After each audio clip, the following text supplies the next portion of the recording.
on. Hey Ray, how's it going, man? Thanks for the question. You asked about my gear, so I will show you my gear, and then I'll get the other guys to post gear blogs too, so you can see what everybody's got. So I will say that for the longest time, my Epic managed to stay debt-free because we never fixed or bought anything, and so we almost always, even when we were headlining shows, had the worst gear in the room, and all my stuff was broke. So thankfully, I got a new job 7 months ago. I'm a worship pastor now. And that gave me some ability to fix the things that were broken and replace some things that didn't work. So I will show you what I have now. It's still in transition, and talk a little bit about what I had. And yeah, so thanks for asking. So first we'll start with the guitars. My main guitar is this one. It's a custom built. It's called a B.A. Ferguson. It's built by a guy out of Hartsville, South Carolina, and his name's Boot, and he's an awesome Christian dude. And his guitars are called B.A. Ferguson's. He runs a shop there in Hartsville called Frets and Neck, and he built this completely to my specs. It is a semi-hollow, and the bottom is a humbucker, but when you pull the volume out, it's tapped, the coil tapped, so it turns single. So it's got a bunch of options as far as tone. It sounds incredible. It's mainly built out of a 100-year-old piano, and there's some ivory in it too from that piano, and before that I guess an elephant. So it is my favorite thing that I own. So yeah, let me just show you again. This is it. But I need to get some work done on it right now. But it's awesome. I got some tape on it because it's hard to see the fret markers. But and then I got this. Bought it a couple years ago. This is a, I don't know, maybe like a mid-2000s. It's a Fender Jaguar baritone. I got it off eBay brand new from a company in Arizona, and it sounds awesome. So it's a baritone, so it's standard in B, but sometimes we drop it to A, and it just sounds incredible, and I love it. It's just such a solid guitar. It always works, always sounds awesome. And then I inherited this guy as a backup when I came to this job. It's just a standard Fender Telecaster. It's bottom of the line. It's called a Highway 1, but it sounds pretty good. It sounds like a Tele should. And it's been doing the job while this one needs a little bit of work, but it's a good little guitar. And then as far as, I'm not really big on chords and stuff, but as far as amps, this is the amp I've used for most of the life of my Epic. It's a Mesa Boogie Dual Rectifier. I bought it in 2001 or 2002. I'm honestly not a gearhead. My method with gear is I just ask somebody who sounds awesome what is making them sound awesome, and then buy what they have. And so at the time these were really big, and I've always run it stereo with this JCM. This is a JCM 1960 Marshall 4x12 cab. I always ran this on my side, and then the other side of the stage I always ran a 4x12 Randall, just one I got from our old guitarist. But I'm transitioning away, so I'm going to be getting rid of the Mesa, and I'm going to be running stereo all the time, and one of my sides will be this. This is a Orange AD30, 30 watts. It sounds pretty awesome. I've used a Tiny Terror a lot for worship, and it sounds really cool, so I bought this to kind of be the big brother for that, and and I love it. So that's one side of my stereo setup, and that'll be, right now it's running out of the JCM, but it'll eventually be out of an Orange 2x12 cab, because the cab's thicker, and it kind of makes up for the low end of my other stereo cab, which is this guy. This is a Matchless Chieftain. It's 40 watts, and it's based on the Vox AC30 circuit, which is one of the most famous amps out there. But it's probably considered the best of all the companies that have improved upon the AC30 by Vox. The Matchless is considered to be the best by a lot of people, and I think it just sounds incredible. It really is matchless. But this is a 99. I got it used through Guitar Center, and I got a really good deal on it, and it sounds just incredible. So there's that, and I run that amp and this one stereo, and then I'll show you my pedal setup, which has changed a lot. When I had this dual rec, I always ran 2 channels, a clean and a pretty dirty one, and then I used I had a channel switcher on my board, and I had a tube screamer that I would use to either just add a little bit of dirty or a little bit of a boost to the clean channel, or to really just destroy it, the dirty channel, to really heavy. But no more. Now I'm running, so you start off my pedal board, get out here a little bit so you can see it better. I run in the side down here. I've mounted underneath it. It's a JHS little black buffer. So I run into that, and then that runs into this MXR Dynacomp, which I usually run about these settings. I just use it to add a little bit more life and a little bit of volume to the clean tone, or even to kind of more leady stuff, but I don't like it on chords at all. It really squishes the chords, which is what it's supposed to do. And then that runs out into, I think then it goes into the volume pedal, and the volume pedal runs to this little Polytune. It didn't work well at first, but now it works awesome, and it's so small, and you can tune you can tune by strumming a chord. I don't do that very often, but it's small and it works well. It doesn't take up much space. And I need to have a small pedal board because we do a lot of fly-in dates now. Well, not a lot compared to some people, but compared to what we used to do. And so then out of the volume, which is just a VP Junior, just a good standard tuner, works well. It runs into this pedal right here, which is actually an old Boss NS2 noise suppressor, which I've had forever. It was so beat up I had it rehoused by the guys at Walrus Audio, who do some really cool stuff, and gave me a sponsorship. So thanks to Walrus Audio. They also sent me a Mayflower pedal, which sounds pretty awesome too. It's like a mid-level gain pedal. So I run into this noise suppressor, and then all of my dirty pedals are inside of the loop. So first is this.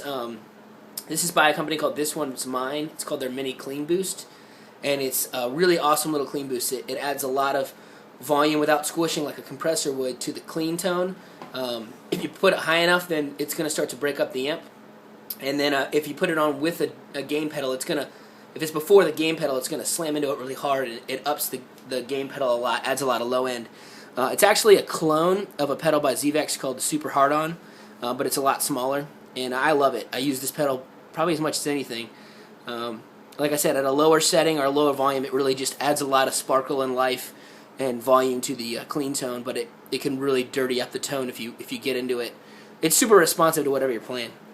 And then that runs into my first gain pedal, which is a Sparkle Drive mod, which is basically, it's by Voodoo Lab, but it's basically built off the same circuit as the old Tube Screamer, but then what's added is this clean guy right here. So if this is all the way down, it's essentially without this top one here, which is this is the Sparkle Drive mod, but without this, it's a Sparkle Drive. So these three buttons here are like a Tube Screamer, and then you can mix your clean signal back in. So it's kind of like you can have 2 amps without having 2 amps. And then I don't use these other settings, but you can get a lot heavier gains out of it. So I'm still learning to use it, but I really, really like it. It's a super transparent pedal. And that runs into my second dirty stage, or my third if you consider the boost, and that's this, I just got it. It's MXR Custom Bad Word Modified OD. I had to tape over it because I lead worship and I don't want to offend anybody. But this guy's pretty cool. It's got a boost built into it, which I usually keep on. And it has extra control of the 100 hertz range, which I don't really know what that does because, like I said, I'm not a geek for gear, but I know that it's just another way to adjust the tone. You could ask Tanner, he could explain it, but I do like this pedal a lot. With the boost on it, it adds a lot of low end. I'm still not sure I've got my dirty section quite under control. I might need something else, but for now it's just this mini clean boost, Sparkle Drive to this modified OD. And I like them all, but I'm not sure I like them all together, so I might need to eventually find something that's a little bit gainier, but I don't know. I'm hoping I can figure out how to make this work because I like it. Then I go into this, so then it goes back into the noise suppressor, and then comes out of the noise suppressor, so that's all inside of it. And then it goes into this micro Pog. I had a Pog too, but it was just too complicated. I didn't need that much stuff. So I use the sub-octave a lot on heavy riffs. On the new record I will be. And then the octave up on like more like kind of swell stuff. It's really pretty. And then every once in a while I use it with both on, but you got to kind of be swelling or else it's too obvious and sounds kind of cheesy. And then it goes into the old standby, the Boss DD20 Giga Delay. I mean, you can talk about all the boutique delay pedals in the world, and they're awesome, but none of them can do all the things that a Giga Delay can, even though I know it's digital and doesn't sound as good, but it's just such a useful pedal. I've tried to move away from it to some other boutique stuff, and I just never found them as useful, and most of the guitarists I know still own one of these. So then it goes into this, and I will have this running into a JHS Panther delay, which is like a boutique that can do some really cool sounding stuff, but I'll never get rid of this because this is, so that's the last pedal I need to get for my board is a Panther. Right now I've got my old looper on here, which we use for between songs. I don't actually play through it, but we put loops on it for between songs live. It's just holding the spot where the Panther's going to go because I use it. So anyway, I come out of this delay. Eventually I'll go into a second delay, and that's where my channel turns into, or will turn into stereo.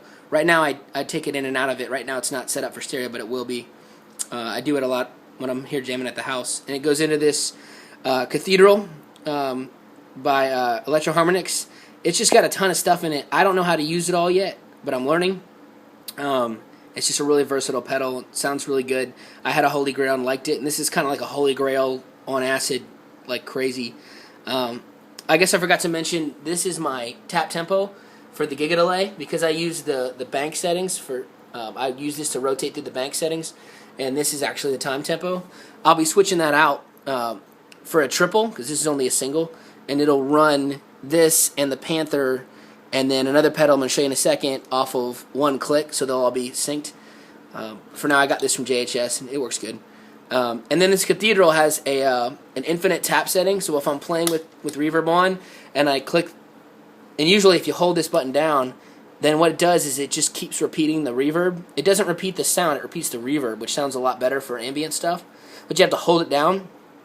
So I had it modded by the guys at Walrus, and so this is the mod pedal. So when this pedal's playing and I push this, it grabs whatever reverb's coming out of the pedal right now and just infinitely reverbs it. So it gives you like a bass to build on. It sounds really cool. And then I go into the Strymon Blue Sky, which is maybe my favorite pedal right now. It's definitely the best sounding reverb. This is like my light setting.